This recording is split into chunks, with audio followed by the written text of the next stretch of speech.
പ്രിയ പ്രേക്ഷകരെ, news tons ഇന്ന് ആരംഭിക്കുന്നത് നീറ്റ് പരീക്ഷാ ചോദ്യപേപ്പർ ചോർച്ചയിൽ CJPയുടെ സമരം അവസാനിപ്പിക്കാനുള്ള ഒത്തുതീർപ്പ് ചർച്ച ഇന്നും നടക്കും എന്ന പ്രധാനപ്പെട്ട വിവരവുമായി ആയിട്ടാണ്. പ്രത്യേകിച്ച് കഴിഞ്ഞ ഏതാനും ദിവസങ്ങളായി ജന്തർ മന്ദർ കേന്ദ്രീകരിച്ചുകൊണ്ട് CJPയുടെ പ്രതിഷേധം തുടരുന്നു. ആ പ്രതിഷേധത്തിനൊരു രാജ്യവ്യാപകമായ സ്വഭാവം കൈവന്നിട്ടുണ്ട്. കേരളത്തിലടക്കം പല കേന്ദ്രങ്ങളിലും CJPക്ക് പിന്തുണയർപ്പിച്ചുകൊണ്ട്, വിദ്യാർത്ഥികൾക്ക് പിന്തുണയർപ്പിച്ചുകൊണ്ടുള്ള പ്രതിഷേധ കൂട്ടായ്മകൾ സംഘടിക്കപ്പെടുന്ന സാഹചര്യമുണ്ട്. കേന്ദ്രമന്ത്രി ധർമ്മേന്ദ്ര പ്രധാന്റെ രാജിക്കാര്യത്തിൽ ഇന്ന് നിലപാട് അറിയിക്കാം എന്നാണ് കഴിഞ്ഞ ദിവസത്തെ ചർച്ചയിൽ കേന്ദ്ര സർക്കാർ പ്രതിനിധികൾ വ്യക്തമാക്കിയിട്ടുള്ളത്. അതുകൊണ്ട് തന്നെയാണ് ഇന്നത്തെ ചർച്ച നിർണായകമാകുന്നത്.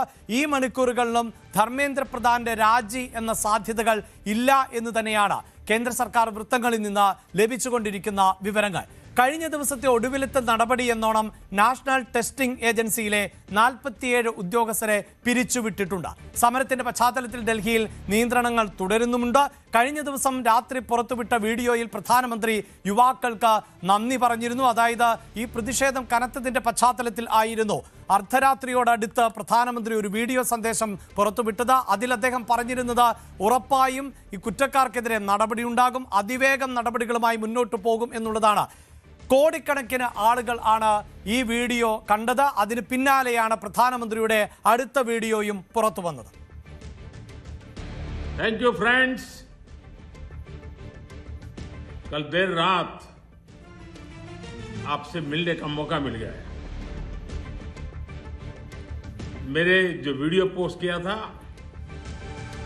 उसको जिस प्रकार से आपने रिस्पॉन्ड किया, सकारात्मक सुझाव दिए, थैंक्स टू एवरीबॉडी। ये आपका प्यार बना रहेगा, हमारा नाता और अधिक सक्रियता से जुड़ता रहेगा। थैंक यू दोस्तों। യെസ്, ഈ വാർത്തയുടെ വിശദാംശങ്ങളുമായി ഇപ്പോൾ നാഷണൽ ഡെസ്കിൽ നിന്ന് VV വിനോദ് ആണ് ചേരുന്നത്. വിനോദ്, നമുക്ക് ഉള്ളടക്കത്തിലേക്ക് വരുന്നതിന് മുമ്പ് ഇതാ 2 വീഡിയോകൾ പ്രധാനമന്ത്രി ഈ വിഷയത്തിൽ ടെലികാസ്റ്റ് ചെയ്യുകയാണ്. പ്രധാനമന്ത്രിയെ നമുക്കറിയാം, തുടർച്ചയായി ഇന്ത്യയുടെ പ്രധാനമന്ത്രിയാകുന്നു. ഇതിനിടയിൽ ഒരു പക്ഷേ കേന്ദ്രത്തെ പിടിച്ചുലച്ച ഒരു പ്രതിഷേധം എന്നത് കർഷക സമരമാണ്.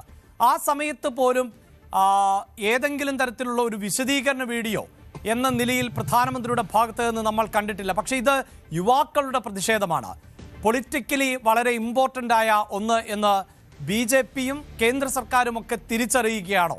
പ്രധാനമന്ത്രി 2 തവണ ഇതിനോടകം തന്നെ വീഡിയോ സന്ദേശം, അതിന് വിമർശനങ്ങളുണ്ട്. പ്രതിപക്ഷം ഇതൊരു മൻ കി ബാത്ത് ആണ്, അദ്ദേഹത്തിൻ്റെ ഭാഗത്തു നിന്നുള്ള മാത്രം പ്രതികരണം, മറ്റൊന്നും ചോദിക്കാനോ പറയാനോ പറ്റാത്ത ഇടമെന്നൊക്കെ വിമർശിക്കുമ്പോൾ പോലും അതിന് ഗൗരവം മനസ്സിലാക്കുന്നു. പ്രധാനമന്ത്രി തന്നെ ഈ വിഷയത്തെ അഭിസംബോധന ചെയ്യുന്നു എന്നത് എത്രത്തോളം പ്രധാനപ്പെട്ടതാണ് വിനോദ്? അഭിലാഷ്, ഏത് തരത്തിലും സമരം അവസാനിപ്പിക്കാനുള്ള നീക്കങ്ങളിലേക്ക് എത്തുക, അങ്ങനെ ഒരു ശ്രമമാണ് ഇപ്പോൾ കേന്ദ്ര സർക്കാരിൻ്റെ ഭാഗത്തു നിന്നുണ്ടാകുന്നത്.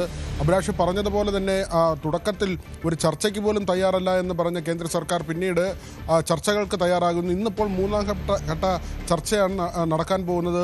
ഉച്ചതിരിഞ്ഞ് 3 മണിയോടുകൂടി ചർച്ച നടക്കും. മന്ത്രിയുടെ രാജിയുമായി ബന്ധപ്പെട്ട കാര്യത്തിൽ കേന്ദ്ര സർക്കാർ ഇന്ന് നിലപാട് വ്യക്തമാക്കാമെന്നാണ് CJP നേതൃത്വത്തെ അറിയിച്ചിട്ടുള്ളത്.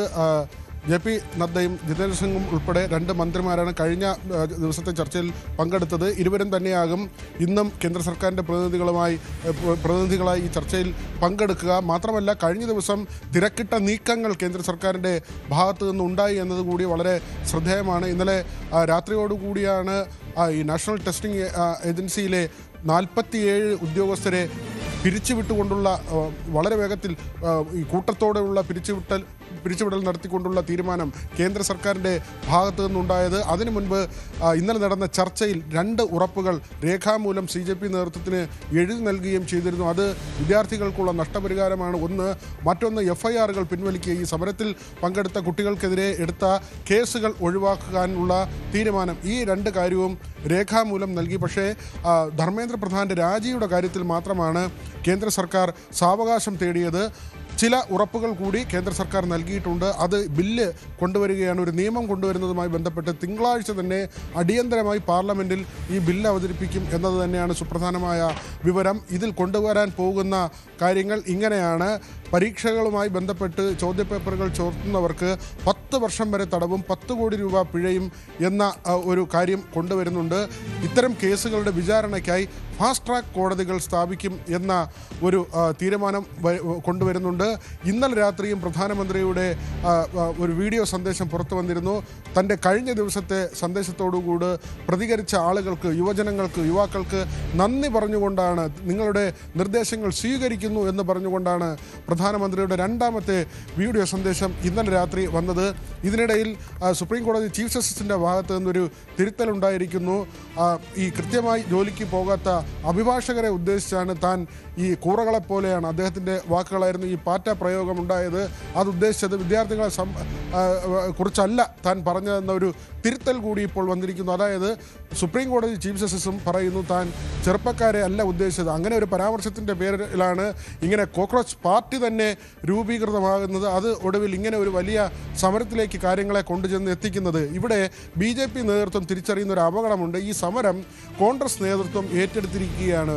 മന്ത്രി രാജിവെച്ചാൽ തീർച്ചയായും ഈ 10 വർഷത്തിനിടയിൽ കോൺഗ്രസ് നടത്തുന്ന വലിയൊരു പ്രതിഷേധവും അതിൻ്റെ ഒരു ഫലവുമായി ഈ മന്ത്രിയുടെ രാജി മാറും. അങ്ങനെയെങ്കിൽ പിന്നീട് പ്രധാനമന്ത്രിയുടെ തന്നെ രാജി ആവശ്യപ്പെട്ടുള്ള സമരപരിപാടികളിലേക്ക് കോൺഗ്രസ് പോകും. വലിയ തോതിൽ രാജ്യത്ത് കോൺഗ്രസിന് ഊർജം പകരുന്ന ഒന്നായി മാറും ഈ രാജി എന്നതാണ് BJP വലയ്ക്കുന്നത്. അതുകൊണ്ട് തന്നെയാണ് അവർ ആദ്യം ചർച്ചയില്ല എന്ന് പറഞ്ഞിടത്തു നിന്ന് ഇത്രയും ഉപാധികൾ അംഗീകരിച്ചുകൊണ്ട് മുന്നോട്ട് വന്നത്. ഒരുപക്ഷെ ഇന്ന് മന്ത്രിയുടെ രാജി എന്ന് പറയുന്നുണ്ടെങ്കിലും അതിന് കുറച്ചുകൂടി സമയം ഇന്നത്തെ ചർച്ചയിലും BJP നേതൃത്വം തേടാനാണ് സാധ്യത. മാത്രമല്ല മന്ത്രിസഭാ പുനഃസംഘടന വരികയാണ്, അതിൽ ചില മാറ്റങ്ങളുണ്ടാകും. അങ്ങനെ ഒരു ഉറപ്പ് കൂടി ഒരുപക്ഷെ സമരക്കാർക്ക് നൽകും. സമരത്തിനിടയിലും ശരി, അതായത് ഇപ്പോഴത്തെ സൂചനകളിലൊന്നും നിലവിലെ പ്രക്ഷോഭത്തിന്റെ അടിസ്ഥാനത്തിൽ അടിയന്തിരമായി ധർമ്മേന്ദ്ര പ്രധാന്റെ ഒരു രാജി സാധ്യതയില്ല. പക്ഷേ വിനോദ്, കഴിഞ്ഞ ദിവസത്തെ ചർച്ചയിലടക്കം CJP പ്രതിനിധികൾ പറഞ്ഞത് മുന്നോട്ട് വെച്ചിട്ടുള്ള ആവശ്യങ്ങളിൽ 2 ആവശ്യങ്ങളിൽ അനുഭാവപൂർണമായ ഇടപാട് അല്ലെങ്കിൽ നിലപാടാണ് സ്വീകരിച്ചത് കേന്ദ്ര സർക്കാർ എന്നുള്ളതാണ്. ഒന്ന്, ഇരകൾക്കുള്ള നഷ്ടപരിഹാരം, 2, ഈ പ്രതിഷേധക്കാർക്കെതിരെയുള്ള കേസുകൾ റദ്ദാക്കുക. പക്ഷേ ഏറ്റവും പ്രധാനപ്പെട്ട ആവശ്യമെന്നത് മന്ത്രിയുടെ രാജി തന്നെയാണ്.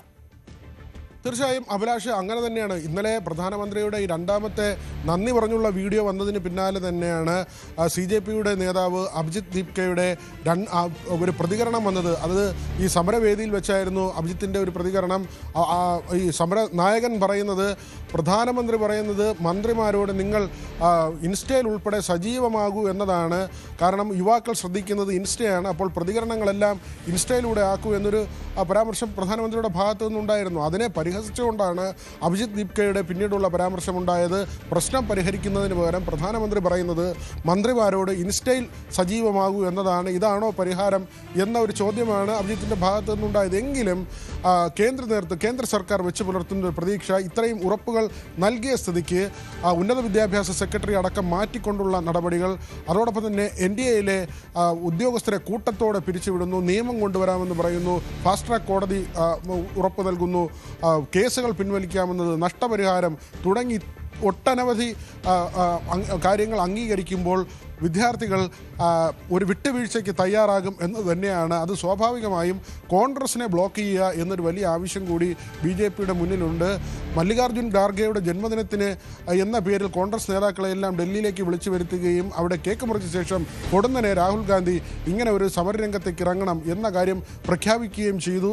അത് കോൺഗ്രസ് നേതാക്കളെ സമരത്തിന് പോലും കിട്ടാത്തത് കൊണ്ടാണ് എന്നൊരു ആക്ഷേപവും കളിയാക്കലും BJPയുടെ ഭാഗത്തു നിന്നുണ്ടെങ്കിൽ പോലും ഇപ്പോഴത്തെ അപകട സാഹചര്യം BJP തിരിച്ചറിയുന്നുണ്ട്. അതായത് ഈ വിനോദ് സൂചിപ്പിക്കുന്ന പോലെ ഒരുപക്ഷെ രാജ്യത്തെ ഏറ്റവും പ്രധാനപ്പെട്ട പ്രതിപക്ഷ പാർട്ടിയാണ് കോൺഗ്രസ്. ഈ വിഷയം രാജ്യത്ത് വലിയ തോതിൽ ചർച്ച ചെയ്യപ്പെട്ടപ്പോൾ രാഹുൽ ഗാന്ധി എവിടെ, പ്രിയങ്ക ഗാന്ധി എവിടെ എന്നൊക്കെയുള്ള ചോദ്യങ്ങൾ പല കോണുകളിൽ നിന്ന് ഉയർന്നു വന്നതാണ്. മറ്റു മുഖ്യധാര രാഷ്ട്രീയ പാർട്ടികൾക്ക് പോലും ഈ സമരത്തെ ഏറ്റെടുക്കാൻ സാധിക്കാത്തൊരു പശ്ചാത്തലമുണ്ടായിരുന്നു. അവിടെയാണ് വളരെ പെട്ടെന്നുണ്ടായ ഒരു കൂട്ടായ്മ. ആ കൂട്ടായ്മയ്ക്ക് രാജ്യം മുഴുവൻ ലഭിക്കുന്ന ഒരു സ്വീകാര്യത, ഒപ്പം അതിലേക്ക് മുഖ്യധാര രാഷ്ട്രീയ പാർട്ടികൾക്കും എത്തേണ്ട ഒരു സാഹചര്യം ഇപ്പോൾ സൃഷ്ടിക്കപ്പെടുന്നു. അതിനെയാണോ BJP ഗൗരവത്തോടെ കാണുന്നത്?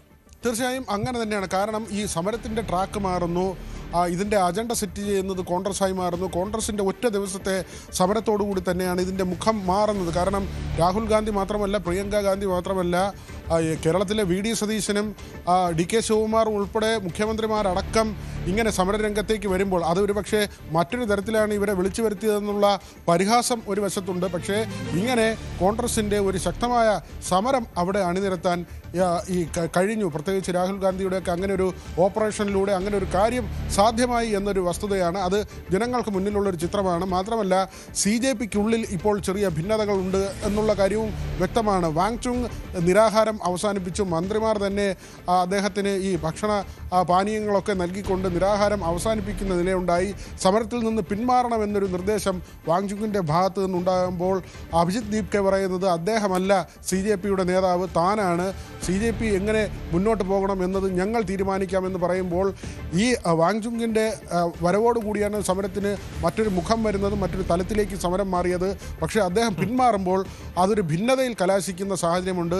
ഇതൊക്കെ തന്നെ സ്വാഭാവികമായും കോൺഗ്രസിനെയും ഇന്ത്യ മുന്നണിയിലെ മറ്റ് പാർട്ടികളുടെയും ഒക്കെ തന്നെ നെഞ്ചെടുപ്പ് കൂട്ടുന്നൊരു കാര്യമാണ്. മാത്രമല്ല ഇത്രയും ഉറപ്പുകൾ കേന്ദ്ര സർക്കാർ നൽകുമ്പോൾ വിദ്യാർത്ഥികളിൽ ഒരു വിഭാഗം അടർന്നു മാറുമോ എന്നൊരു ഭീതി മറ്റൊരു വശത്തുണ്ട്.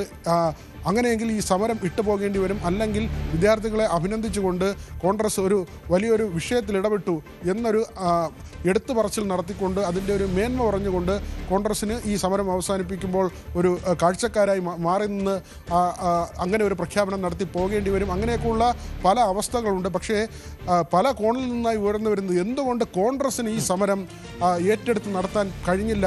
CJP പോലെ പൊതുവിൽ വിമർശകർ പറയുന്നത്, BJP കേന്ദ്രങ്ങൾ പറയുന്നത് ഒരു അരാഷ്ട്രീയ സംഘടന, പലർക്കും പല അഭിപ്രായങ്ങളും സ്വഭാവങ്ങളും കാഴ്ചപ്പാടുകളുമുള്ള ഒരു സംവിധാനം ഏറ്റെടുത്ത അല്ലെങ്കിൽ കൊണ്ടുവന്ന സമരം എന്തുകൊണ്ട് കോൺഗ്രസിന് ഏറ്റെടുക്കേണ്ടി വന്നു?